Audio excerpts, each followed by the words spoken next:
자, 안녕하세요, 여러분. 자, 우리 오늘 그 수업 시간에는 고대가요 세 편에 대해서 배워보려고 해요. 우리 지난 시간에 수업했던 거를 잘 기억을 해보시면, 우리 고대가요가 아니라, 우리 지난 시간에 신화에 대해서 배웠습니다. 어떤 신화였냐면, 단군 신화였죠. 그쵸? 그래서 어느 나라를 만든, 그렇죠. 고조선이라는 나라를 만든 그 단군 신화에 대해서 이야기를 진행을 했었는데요. 우리나라에는 창세 신화, 그러니까 세상을 만든 거에 대한 창세 신화는 없고 나라를 만든 거에 대한 건국 신화만 있다. 근데 그 건국 신화의 제일 최초 작품이 바로 이 단군 신화고요. 이후로 우리 그때도 얘기했지만 주몽 신화, 석탈해 신화, 김수로 신화, 그다음 박혁거세 신화, 이런 것들이 쭈루루루루 계속 이어진다라고 얘기를 했었습니다. 근데 이제 우리가 신화에서 또 기억해야 될 게 하나가 있었죠. 우리 신화를 배우는 이유는 물론 신들의 이야기, 그 나라가 어떻게 지어지게 되었는가에 대한 역사적 사실과 함께 문학적인 작품을 공부하는 그런 이유도 있겠지만 이 신화라는 게 나중에 조선시대에 나오는 땡땡 소설의 시초 기본 바탕이 된다라고 했었죠. 그게 뭐였냐면 그렇죠. 영웅소설이었습니다. 그래서 영웅소설에 나타나는 기본적인 영웅의 한 일생, 한 일대기의 구조라는 게 있는데 그 일대기의 구조를 바로 이 신화 속에서 볼 수 있었다라고 이야기했었죠. 그래서 잘 기억해보면 우선 혈통이 어때야 되냐면 고귀해야 돼요. 그렇죠. 그 다음에 출생이 특이해야 돼요. 알에서 나오든 상자에 떠 내려오든 출생이 특이해야 되고요. 그 다음에 비범한 능력을 갖고 있어야 되죠. 자, 근데 이 아이들은 항상 어렸을 때 1차적인 시련이 와요. 이거는 부모님과 헤어지거나 아니면 그다음 전쟁통에 자기 혼자 떨어지게 되거나 이런 그 시련이죠. 근데 이런 것들이 어린아이 입장에서는 스스로 극복할 수 없기 때문에 어떻게 해주냐면 그 다음이 맞아요. 조력자의 도움이 있습니다. 그래서 보통은 그 도수를 할 줄 아는 승려를 만나게 돼서 요 기간 동안에 도수를 연마하면서 살게 되죠. 그러다가 2차 시련이 와요. 이건 이제 나라와 관련된 건데요. 다른 나라가 우리나라를 쳐들어와서 이제 그것을 잘 보호해야 하는 그 위치에 있게 되는 거죠.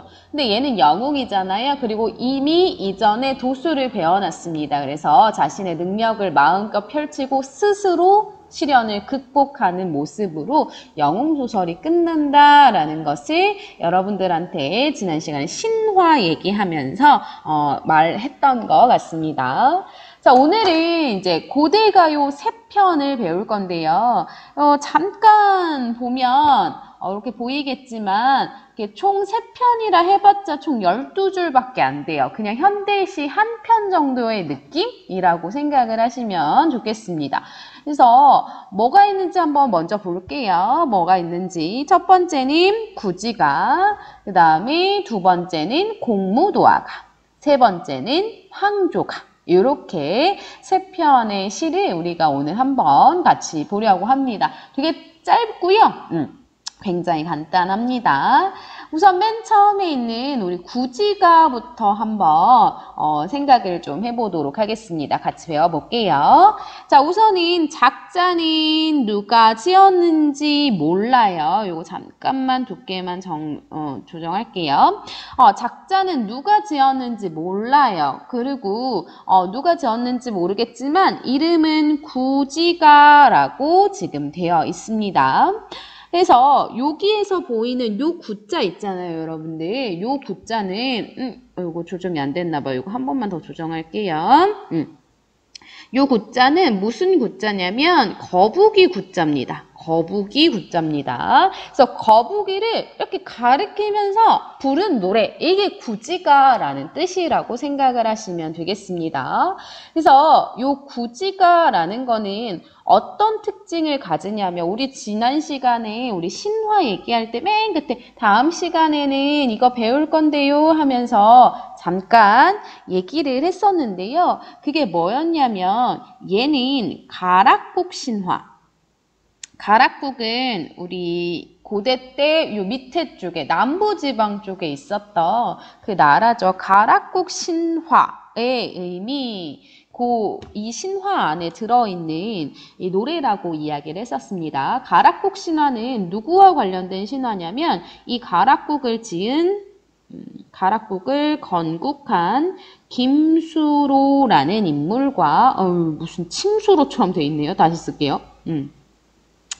김수로라는 인물이 어떻게 이 가락국을 만들게 되었는지 그 신화의 내용이 바로 이 가락국 신화 속에 들어가 있습니다. 그래서 요 김수로 왕과 관련된 이야기 속에 들어있다 보니까 이 구지가의 내용도 결국에 김수로 왕과 관련될 수밖에 없다라는 거 요렇게 이해를 하시면 좋겠습니다. 우선 그런 정도 알아두시고요. 두 번째, 우리 여기 옆에 보시면 다 한자로 이렇게 써 있죠. 구하구와 뭐 수기현야 이런 식으로 다 한자로 써 있는데요. 여러분들 원래 이거는 한자로 쓰여 있던 게 아니라 말로 얘들아 입에서 입으로 전하는 구전됐다라고 얘기하거든요.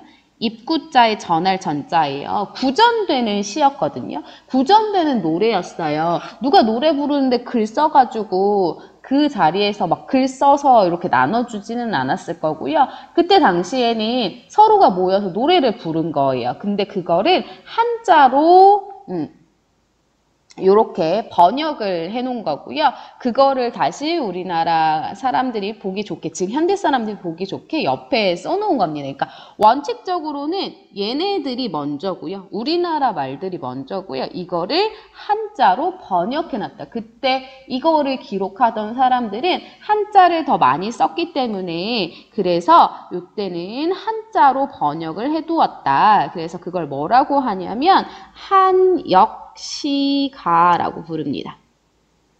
여기서 이 한자는 한글의 한자가 아니라 한자 할 때 한자라는 거 기억해 두시면 좋겠습니다.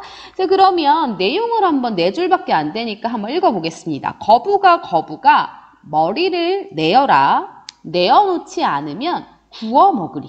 뭔가 이렇게 전체적으로 4줄밖에 안 되는데 조금 섬뜩한 느낌이 들죠. 맨 마지막에 뭐 하는데요? 구워 먹겠대요. 그쵸? 자, 볼게요. 거부가 지금 부르는 대상이 거북이에요. 아까 거북이를 가리키면서 부르는 노래, 이게 구지가라고 했었죠. 그래서 거부가 머리를 내어라. 거부가 머리를 내어줘 라고 이야기하고 있어요. 우선 거북이를 불러요. 호명하고 있습니다.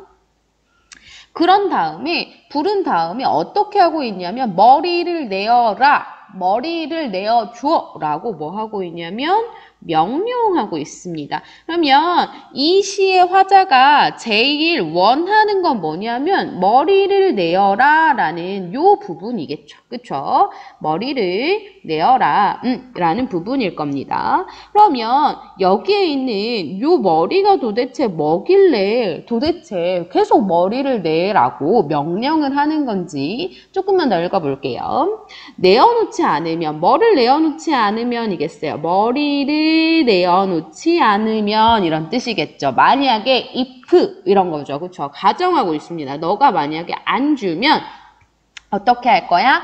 구워 먹을 거야 라고 마지막에 협박하고 있죠. 살벌합니다. 얘가 원하는 건 머리를 내어라 라는 요 부분입니다. 얘가 원하는 건 딱 하나 뭐냐면 머리를 내어만 주면 돼요. 이게 뭔지 아직 모르겠지만 머리를 내어주면 됩니다. 근데 네가 내 말 듣지 않으면 너 구워 먹어버린다. 이렇게 이야기를 하고 있는 거죠. 그래서 굉장히 섬뜩한 느낌을 드는 게 바로 요 구지가라는 시입니다. 근데 굉장히 짧아요. 그쵸? 내용도 굉장히 심플해요. 거부가 머리 내어줘. 이게 끝이잖아요. 그쵸? 그러면 여기서 여러분들이 이해하셔야 될 건 과연 이 머리라는 게 뭘 뜻할까? 라는 건데요. 여러분들 이 머리는 가장 그 모든 몸에서 제일 위에 있는 거예요. 윗대가리라고 하는 표현 아실 거고요. 우두머리라는 표현을 아실 거예요. 그래서 거기 쓰이는 머리랑 똑같은 뜻입니다. 결국 뭐냐면 지도자예요. 지도자, 우두머리. 이 집단을 지키고 이끌어갈 우두머리를 의미하는 게 저 머리의 의미라고 생각을 하시면 좋겠습니다. 그래서 아주 쉽게 얘기하자면 아까 맨 처음에 김수로 신화 속에 나타났다는 거죠. 그래서 이걸 언제 부른 거냐면 그 가락구이라는 나라가 생기기 직전에 그 사람들이 모여서 왕이 왔으면 좋겠는 거예요. 왕이 재림했으면 좋겠는 거예요. 그래서 왕 좀 내려줘 라고 하면서 다 같이 바닥을 쿵쿵쿵쿵 발로 치면서 불렀던 노래가 바로 이 구지가라는 시입니다. 그래서 얘 같은 경우에는요. 원하는 주제가 뭐냐면 이 시의 주제가 뭐냐면 왕의 재림. 재림은 쉽죠. 나타남이겠죠. 왕이 나타나기를 기원하는 게 바로 이 시의 전체적인 주제라고 이해하시면 좋겠습니다. 근데 되게 무섭죠. 우리한테 왕 주지 않으면 너 구워 먹을 거야. 근데 그 거북이도요. 생각해보면 지금 얘한테 협박받고 있는 존재기는 하지만 이 거북이도 왕을 데려다 줄 수 있는 인물 중에 하나인 거잖아요. 왕을 데려다 줄 수 있는 인물 중에 하나이기 때문에 이 거북이는 굉장히 신령스러운 존재. 신령스러운 존재. 요렇게 신령스러운 존재를 상징하고 있다라는 것까지 여러분들이 기억해 두시면 좋겠습니다. 얘는요, 그래서 특이점이 뭐냐면요, 지금 우리 현전하는, 지금까지 내려오는 고대 가요 중에 가장 오래된 집단 가요입니다. 가요 중에 가장 오래된 집단 가요예요. 그래서 사람들이 모여서 부른 노래 중에 지금 현재 우리가 갖고 있는 기록으로는 제일 오래됐다라는 거고요. 그게 어디에 들어있는 거냐면 바로 김수로 신화 속에 드러나 있다라는 거 여러분들이 기억하시면 돼요. 그리고 호명, 명령, 가정, 협박 요 구조를 가지고 있다라는 것도 잘 기억해 두시면 좋겠습니다. 자, 요런 비슷한 느낌의 구조를 또 가지고 얼마 안 있다가 신라시대가 아니구나. 얼마 안 있다가요. 김수로가 가락국을 만들고 나서 얼마 안 있다가 또 하나의 작품이 만들어지게 되는데 그게 바로 해가라는 작품입니다. 해가라는 작품이에요. 이거는 쓰지는 않을 거고요. 선생님이 한번 4줄짜리거든요. 얘도 읊어줄 테니까 한번 들어보세요. 해가 거부가 수로를 내놓아라. 남의 안에 훔쳐간 죄 얼마나 크랴. 내 만일 거역하고 내어놓지 않으면 그물로 너를 잡아 구워 먹으리. 자, 우리 방금 들은 해가 구지가와 조금 길이면에서 차이는 있는 것 같지만 그쵸, 기본적으로 똑같죠. 거부가 수로를 내어놓아라. 만약에 거역하고 내어놓지 않으면 그물로 너를 잡아 구워 먹으리. 이렇게 되는 거죠. 그쵸? 그래서 요 구지가의 요 구조가 그대로 해가 속에 드러나 있다라는 거. 그래서 구지가의 구조가 동일하게 드러난다 라는 거 알아두시면 좋겠습니다. 자, 요런 게 얘들아 완전히 똑같진 않지만 여러분들 그 어렸을 때 부르는 동요 중에 두꺼봐 두꺼봐 헌집 줄게 새집 다오 라고 하는 게 여기 초반에 그 호명과 명령의 그런 특징 그 구조를 그대로 이어받고 있는다라는 거 기억해 주시면 좋겠습니다. 자, 이렇게 해서 구지가가 끝났어요. 왕의 재림을 원했던 김수로 왕의 재림을 원했던 사람들이 땅을 발로 쿵쿵 치면서 불렀던 노래가 바로 구지가입니다. 자, 두 번째 걸로 가볼게요. 공무도화가입니다. 자, 공무도화가 이거 무슨 뜻이냐면요. 그러니까 사랑하는 님이요. 님이 어디를 건넜냐면 강을 건넌 노래 이런 뜻입니다. 공무도화가 이렇게 기억을 해주시면 돼요. 자, 그러면 여기서의 포인트는 뭐냐면요. 요거예요. 도하, 강을 건넘. 요게 포인트가 됩니다. 이미 강을 건넜는데 내가 사랑하는 님이 강을 건넜는데 도대체 그게 어떤 의미인지 요거에 대해서 한번 같이 보겠습니다. 먼저 읽어볼게요. 임이여 물을 건너지 마오. 임은 그의 물을 건너시네. 물에 빠져 돌아가시니 가시님을 어이할꼬. 이것도 내용이 굉장히 간단하네요. 이미 내가 말렸는데도 불구하고 결국 물에 빠져 죽었다라는 이야기들을 진행을 합니다. 자, 공무도화가는요, 지금 우리나라에 존재하는 아까 현존하는이라는 뜻을 썼었죠? 현존하는 고대 가요 중에 가장 오래된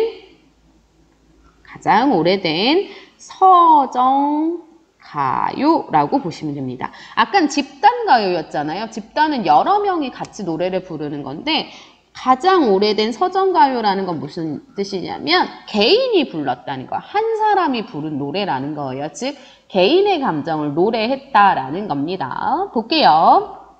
임이요. 이 임은 내가 사랑하는 사람입니다. 내가 사랑하는 사람. 사랑하는 임입니다. 임이요. 물을 건너지 마오. 물을 건너지 말래요. 물을 건너지 말라는 표현을 씁니다. 그렇게 하지만 물을 건너지 말라고 하는 요 표현에서의 요 물은요. 이 임에 대한 뭐를 표현하는 거냐면 사랑을 표현하는 거예요. 내가 사랑하니까 너 물 건너지 마. 이렇게 얘기를 하는 거죠. 임은 그의 물을 건너시네. 근데 내가 그렇게 말을 했음에도 불구하고 임은 결국 그의 라는 뜻은 결국이에요. 결국 물을 건너버렸습니다. 이 물이라는 건 그러면 물을 사이에 두고 이미 나를 떠난 거잖아요. 여기서의 물은 이별을 의미합니다. 물에 빠져 돌아가시니 이 세 번째 물 또 나오죠. 근데 물에 빠져 어떻게 했대요? 돌아가셨대요. 이별은 이별인데 결국 물에서 어떻게 이별한 거냐면 죽음을 통해서 이별한 겁니다. 그러니까 가시님을 내가 어떻게 하겠어? 그쵸? 이미 물에 빠져 죽어버렸잖아요. 그래서 얘는 어떡해. 아유, 너무 슬프다. 이렇게 얘기하고 있는 게 바로 공무도화가입니다. 자, 여기에 선생님이 여기 작자미상이라고 써놓긴 했는데요. 사실 이게 작자미상이 아니라 작자가 계속 논란이 되는 부분이기 때문에 지금 작자 미상이 아니라 작자 논란이라고 기억을 해두시면 좋겠습니다. 자, 이거는 어떤 내용의 이야기와 같이 내려오는 거냐면요.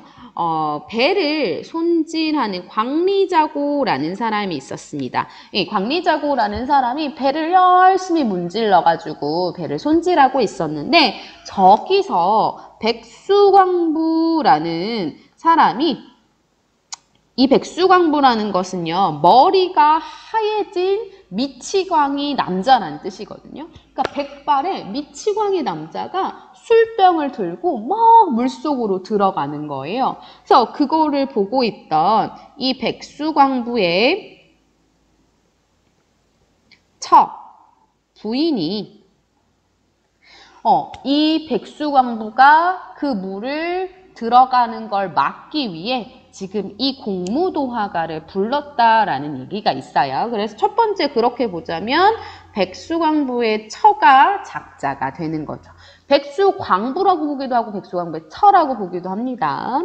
자, 두 번째는 여기서 이야기가 끝나지 않아요. 그래서 광리자고가 지금 이걸 보고 있었잖아요. 백수광부는 물에 막 미친 듯이 들어가고, 그다음 백수광부의 아내는 그를 말리려고 하는데 결국 빠져 돌아가셨어. 죽었어요. 그래서 엉엉 우는 장면을 보게 돼요. 체념하고 엉엉 우는 장면을 보게 돼요. 그래서 이 광리자고가 이렇게 본 사실을 자신의 부인인 여옥한테 가가지고 이야기를 해주거든요.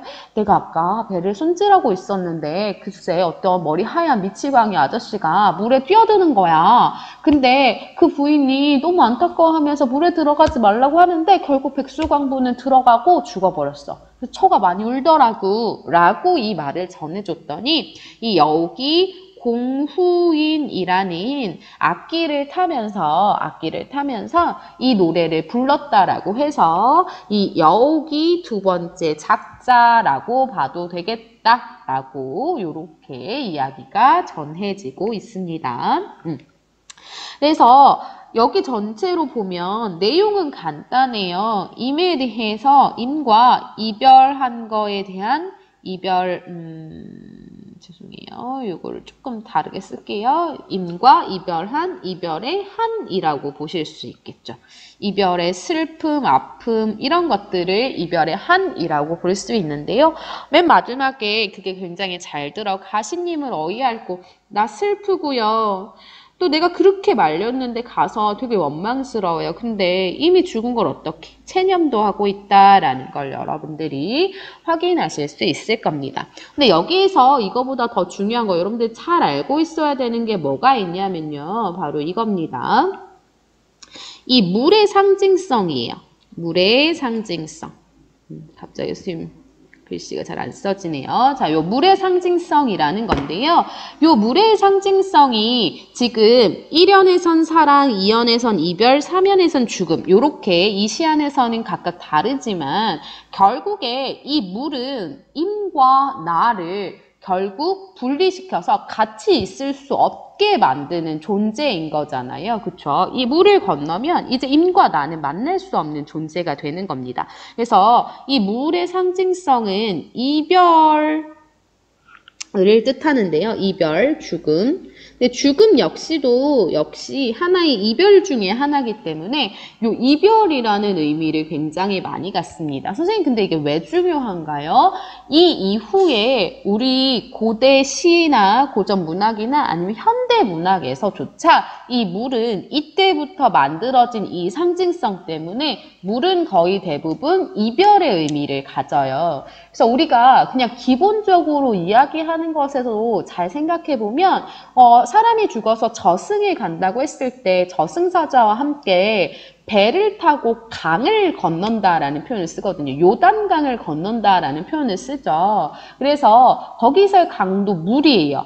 물. 그래서 이승과 저승의 이별을 의미하는 게 됐고요. 우리 1학기 때 배웠던 서정주의 견우의 노래도 보세요. 견우와 직녀 사이에 뭐가 막고 있냐면 은하수가 막고 있어요. 그래서 1년에 한 번밖에 못 만난다라는 거죠. 그거를 누가 이어주냐면 까마귀 까치가 이어줬죠. 그쵸? 그래서 견우와 직녀는 은하수 막혔어도 1년에 한 번 오작교를 통해서 만나는데 나와 임사이에는 무슨 약수도 역시 물이죠. 물이 가렵관데 우리는 1년에 한 번도 못 보냐 이런 표현들이 나오게 됩니다. 그래서 요 물이라는 상징성이 이 공무도화가로부터 시작이 돼서 그래서 이별이라는 의미를 갖기 시작했다라는 것까지 기억해 두시면 좋겠습니다. 그러면 요 사랑하는 님은 백수, 광부 몇 개죠? 자, 이렇게까지 정리해 주시면 되겠습니다. 자, 마지막입니다. 유리왕의 황조가로 갈게요. 자, 얘는 세 개 중에 유일하게 명확하게 이름이 올려져 있는 거죠. 유리왕이고요. 이 유리왕은 어느 때 사람이냐면 고구려 때의 왕입니다. 고구려의 왕. 2대 왕입니다. 자, 이 유리왕이라는 사람이 쓴 황조가라는 시 같이 읽어볼게요. 펄펄 나는 저 꾀꼬리 암수서로 다정한데 외로울사 이내 몸은 그 누구와 함께 돌아갈꼬. 이렇게 네 줄입니다. 굉장히 쉬워요. 여기서 느껴지는 감정 딱 하나죠. 뭐예요? 맞습니다. 외롭다라는 감정입니다. 외로울사 이렇게 나오죠. 외롭다라는 감정이 여기서 제시가 됩니다. 자, 그러면 우리 한번 정리해 볼게요. 자, 요 내용은 어떤 이야기와 함께 같이 전해지게 되냐면 유리왕이 원래 송시부인이라는 자신의 아내가 있었어요. 근데 그 아내가 죽고 나서 이 유리왕이 2명의 첩을 맞이하게 되는데 걔의 이름이 화희와 치희라는 아이입니다. 화희와 치희예요. 근데 이 둘이 사이좋게 잘 지냈으면 참 좋았을 텐데 매일매일 싸워요. 얘들아 생각해봐. 한 명의 남자를 두고 2명의 여자가 사랑을 받기 위해 얼마나 노력했겠어요. 그쵸? 얘네들이 맨날 싸웁니다. 이거는 반대가 돼도 똑같아요. 만약에 여자 1명인데 남자 2명이에요. 그러면 또 그 여자의 사랑을 받기 위해 이 2명의 남자가 계속 싸우겠죠. 똑같아요. 화희와 치희가 매일매일 싸웁니다. 그래서 유리왕이 있을 때는 그래도 잘 지내는 척이라도 하는데 어느 날 유리왕이 저 멀리 사냥을 나가게 된 거예요. 그래서 사냥을 나간 사이에 화희와 치희가 또 싸웁니다. 화희와 치희가 또 싸웠어요. 그래서 이 화희가 치희한테 너는 그렇게 살면 안 돼. 너 그냥 니네 나라로 돌아가! 라고 완전 소리를 질러버리게 된 거죠. 그거에 모욕감을 느낀 치희가 얘네 둘이 싸우다가 결국 자신의 나라로 돌아가 버려요. 자, 이러고 상황이 종결. 사냥 갔다 온 유리왕이 보게 된 건 이미 자신의 나라로 돌아간 치희와 그 다음에 남아있는 화희가 되는 거죠. 그래서 유리왕이 부랴부랴 자신의 옷가지들을 챙겨서 이 치희를 데리러 갑니다. 그래서 치희를 데리러 가서 치희한테 아유 그래도 맨날 싸우더라도 니네 잘 화해했잖아. 그러니까 이번에도 돌아가서 우리 같이 잘 살자. 같이 잘 화해해서 살자. 이렇게 얘기를 했더니 치희가 나는 이렇게 모욕감을 느끼면서 더 이상 가고 싶지 않습니다. 라고 했고요. 그 말을 들은 유리왕이 혼자 자신의 그 나라로 돌아오다가 지은 시가 바로 이 황조가라는 시입니다. 이 황조는요, 이 시 안에 나오지만 꾀꼬리고요. 꾀꼬리예요, 꾀꼬리. 그래서 꾀꼬리를 보면서 부른 노래라는 뜻입니다.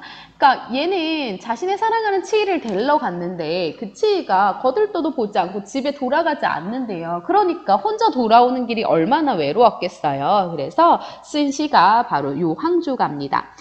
펄펄 나는 적꾀꼬리 암수서로 다정한데 내가 보고 있는 경치예요. 근데 먼저 경치에 대해서 설명합니다. 먼저 경치, 내가 보고 있는 경치를 설명해요. 선경은 어떠냐면요. 꾀꼬리 한 쌍이 매우 다정합니다. 다정해요. 근데 외로울사 이내 몸은 그 누구와 함께 돌아갈고 나는 혼자야. 원래 치희 데리러 가서 같이 돌아왔어야 되는데 나 누구와 함께 돌아갈 사람이 없네. 너무너무 외로워 라는 거죠. 먼저 경치를 보고요. 후에 그 이후에 자신의 정서를 읊어줘요. 그래서 이게 하나의 방식입니다. 선경후정의 방식을 택하고 있다라고 합니다. 이 뒤에는 어떤 내용을 하고 있냐면 홀로 돌아가는 외로움에 대해서 이야기를 하고 있죠. 외로움에 대해서 이야기를 하고 있습니다. 그래서 굉장히 간단해요. 주제는 뭐냐면 결국에 자신의 외로움. 요게 주제가 될 거고요. 치유와 함께 돌아오지 못하는 외로움, 요거가 주제가 될 것 같고요. 여기서 자신의 감정을 드러내기 위해서 하나 가지고 온 애가 있어요. 걔가 누구냐면 바로 요 꾀꼬리라는 애죠. 꾀꼬리라는 애입니다. 이 애를 뭐라고 부르냐면 객관적 상관물이라고 부릅니다. 객관적 상관물이라는 건 뭐냐면 나의 감정을 드러내기 위해서 나의 감정을 조금 더 효과적으로 드러내기 위해서 가지고 온 사물이나 물건들, 식물들 이런 것들을 통틀어서 이야기하는 게 객관적 상관물이에요. 그냥 나 외로워, 나 혼자인데 너무 외로워 이런 거보다 꾀꼬리라는 요 다정한 그 사물 다른 동물을 통해서 쟤는 저렇게 즐겁고 막 커플로 있는데 나는 혼자 있어서 너무 외로워 이러면 나의 외로움이 더욱 부각되잖아요. 그래서 이 객관적 상관물을 사용하고 있다라는 거 알아두시면 되겠습니다. 정말 마지막이에요. 하나만 딱 더 볼게요. 자, 여기에서 보시면 화이와 치희의 이름을 잘 보아주시면 좋겠습니다. 이 화는 벼화자고요. 이 치는 수렵할 때의 치예요. 그래서 우리 지난 시간에 곰과 호랑이가 사실은 그걸 믿는 부족을 의미한다라고 했었잖아요. 똑같아요. 농경사회와 수렵 채집사회가 우리가 공존을 하고 있었는데 결국 치이가 이 나라에서 없어졌잖아요. 그쵸? 치이가 없어지고 화이가 남게 되면서 우리나라가 농경사회로 이동했다라는 것을 의미한다. 이렇게 정리할 수도 있겠습니다. 자, 굉장히 짧았지만 또 되게 다른 느낌의 세 가지의 시, 구지가, 그 다음에 공무도화가, 그 다음에 황조가 이렇게 왔습니다. 오늘도 고생 많으셨고요. 우리 아마 다음 시간에는 우리가 배운 요 고대가요 3편을 통해서 어떤 새로운 시를 만들어내는 수업을 해보고자 해요. 다음 시간 수업은 그렇게 예상을 하고 있는데 혹시 달라질 수도 있습니다. 그래서 다음 시간 디렉션을 보시고 그거에 맞춰서 수업 때 또 만나는 걸로 하겠습니다. 고생 많으셨습니다.